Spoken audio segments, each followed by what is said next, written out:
तीन बहनों की लालची भाभी। करिश्मा, रेशमा और मनीषा तीन बहनें हैं। उनका एक भाई भी है, मयंक। मयंक अपनी बहनों को बहुत प्यार करता है, लेकिन मयंक की पत्नी सविता इस मामले में मयंक से बिल्कुल ही अलग है। वो अपनी ननदों का जितना बुरा कर सकती है उतना बुरा करती ही रहती है और अपनी ननदों पर हुक्म भी चलाती है। करिश्मा, करिश्मा, तुमने अभी तक नाश्ता नहीं बनाया? तुम्हारे भैया को ऑफिस जाने में देर हो रही है। हाँ भाभी, बस अभी बनाती हूँ। करिश्मा, तुम ये ढीलापन छोड़ दो। कल को पराये घर जाना है। वहाँ अगर तुम इस तरह से काम करोगी तो लोग क्या कहेंगे कि माँ ने और भाभी ने कुछ सिखाया नहीं। और तुम्हारी दोनों बहनें कहाँ हैं? रेशमा मार्केट गई है और मनीषा सो रही है। क्या? सुबह के 8 बज रहे हैं और ये महारानी अभी भी सो रही है? ये कहते हुए सविता अपनी सास दुर्गा देवी के पास जाती है। माँ जी, देख रही हो अपनी बेटियों के तौर तरीके? क्या हुआ बहू, सुबह सुबह क्या कर दिया मेरी बेटियों ने? अरे, एक तो अभी अभी उठकर किचन में गई है, दूसरी सुबह सुबह बाहर चली गई और तीसरी अभी तक सो रही है। क्या करूं मैं इन तीनों का? मैं तो परेशान हो गई हूँ। जा जाकर उठा उसे और रेशमा से मैं बात करती हूँ। सविता सीधा मनीषा के कमरे में जाती है और उससे कहती है, महारानी जल्दी उठो, सूरज सर पर आ गया है। भाभी, थोड़ी देर और सोने दो ना, मैं रात को लेट सोई थी। वो क्या ना, यूनिट टेस्ट चल रहा है। शराफत से उठती है या नहीं, या फिर पानी की भरी बाल्टी डालूं तेरे ऊपर? नहीं भाभी, मुझे बिस्तर में नहीं नहाना, उठती हूँ मैं। मनीषा जल्दी से उठकर बाथरूम में चली जाती है। सभी आराम से बैठकर नाश्ता कर रहे होते कि तभी रेशमा बाजार से हाथ में सामान लिए आ जाती है। रेशमा को देखते ही सविता उस पर बरस पड़ती है। लो, आ गई महारानी। ऐसा भी क्या सामान लाना था जो सुबह आंख मलते ही बाजार की तरफ रवाना हो गई? भाभी, कल आप ही तो चीख रही थी कि घर का सारा सामान मुझे ही लाना पड़ता है, घर में किसी को भी किसी काम से कोई लेना देना नहीं है। अब मैं बाजार जाकर सामान ले आई तो आपको इस बात से भी तकलीफ हो रही है? देख रही हो माँ जी, अपनी बेटी की जुबान कैंची से भी तेज चलती है। और मयंक, आप तो कुछ कहेंगे नहीं अपनी लाडली बहन को। रेशमा, अपनी भाभी से ऐसे बात नहीं करते। चलो माफी मांगो। भैया, मैं क्यों माफी मांगू? आप भाभी से बोलिए ना कि हम पर कम हुक्म चलाया करे। हम इस घर की बेटियां हैं और आपकी पत्नी की ननद है, नौकरानी नहीं। लो, कर लो बात। इनकी भलाई के लिए कुछ भी बोलो तो इन्हें बुरा लग जाता है। इस घर में यही इज्जत है मेरी। देख लो माँ जी, आपकी बेटी किस लहजे में मुझसे बात कर रही है। सविता वहां से चली जाती है। मयंक को बहुत गुस्सा आता है, वो भी वहां से चला जाता है। फिर करिश्मा रेशमा को समझाती है, रेशमा, तुम्हें भाभी से माफी मांग लेनी चाहिए थी ना। लेकिन दीदी, मैंने कुछ किया ही नहीं, तो मैं माफी क्यों मांगू? हाँ करिश्मा दीदी, रेशमा दीदी जैसे ही घर में आई भाभी ही उन पर चिल्ला रही थी। हाँ, मैं मानती हूँ कि गलती भाभी की थी। मैं तो इसलिए बोल रही हूँ कि भाभी ने माँ को तो पूरी तरह अपने वश में कर लिया है। वो हमारी बात सुनती ही नहीं। मयंक भैया हमारे लिए हमेशा खड़े रहते हैं, इसलिए उनकी बात का मान तो तुम्हें रखना चाहिए था ना। कोई फायदा नहीं दीदी, कुछ दिनों की बात और है, भाभी उन्हें भी हमारे खिलाफ भड़का देंगी। फिर वो भी माँ की तरह हमारी किसी बात का विश्वास नहीं करेंगे। इसी तरह सविता अपनी तीनों ननदों को किसी न किसी बात पर परेशान करती रहती थी। एक दिन मयंक अपनी तीनों बहनों के लिए गिफ्ट लाया। क्या रेशमा, ये तुम्हारे लिए हार का सेट। रेशमा, तुम्हारे लिए सुंदर सी ड्रेस। और मनीषा, तुम्हें किताबें पसंद है ना, तुम्हारे लिए किताबें लाया हूँ। थैंक यू भैया। थैंक यू भैया।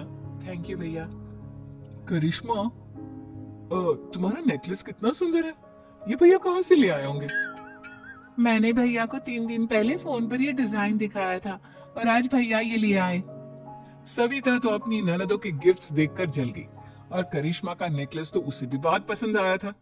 अपनी बहनों के लिए कितना अच्छा नेकलेस लेकर आए हैं, मुझे कभी कोई गिफ्ट नहीं दिया। मैं आज ही ये हार चुरा लूंगी। रात में सविता करिश्मा का हार चुरा लेती है और इसी तरह उसे अपनी ननदों की जो भी चीज अच्छी लगती वो उसे मांगती नहीं, बल्कि रात के अंधेरे में चुरा लेती। इसी तरह दिन बीतते गए और सविता ने मयंक के दिल में भी उसकी बहनों के लिए नफरत पैदा कर दी। एक दिन मयंक ने करिश्मा और रेशमा के लिए रिश्ता देखा और ये बात उसने घर में सबको बताई।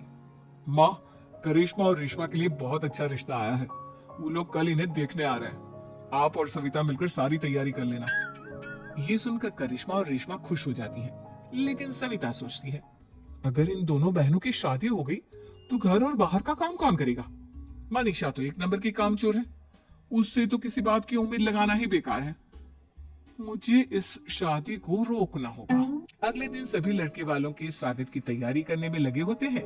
तभी मयंक अपनी बहनों से आकर कहता है, तैयार हो गई तुम दोनों? देखो दोनों लड़के बहुत अच्छे हैं, मैं कोई कसर नहीं छोड़ना चाहता, इसलिए तुम उनके सामने अच्छे से बिहेव करना और अपनी भाभी से लड़ने मत लग जाना। करिश्मा, तुम वो नेकलेस पहन लो ना जो मैं तुम्हारे लिए लाया था। भैया मैं बहुत देर से वो नेकलेस ढूंढ रही हूँ लेकिन मुझे मिल ही नहीं रहा। क्या तुमने नेकलेस खो दिया? तुम्हें पता भी है वो कितना महंगा था? तुम कोई काम ढंग से नहीं कर सकती। मयंक गुस्से में वहां से चला जाता है। थोड़ी देर बाद लड़के वाले भी आ जाते हैं। वो दोनों बहनों को पसंद कर लेते हैं और रिश्ता पक्का हो जाता है। लेकिन सविता के दिमाग में तो कुछ और ही खिचड़ी पक रही थी।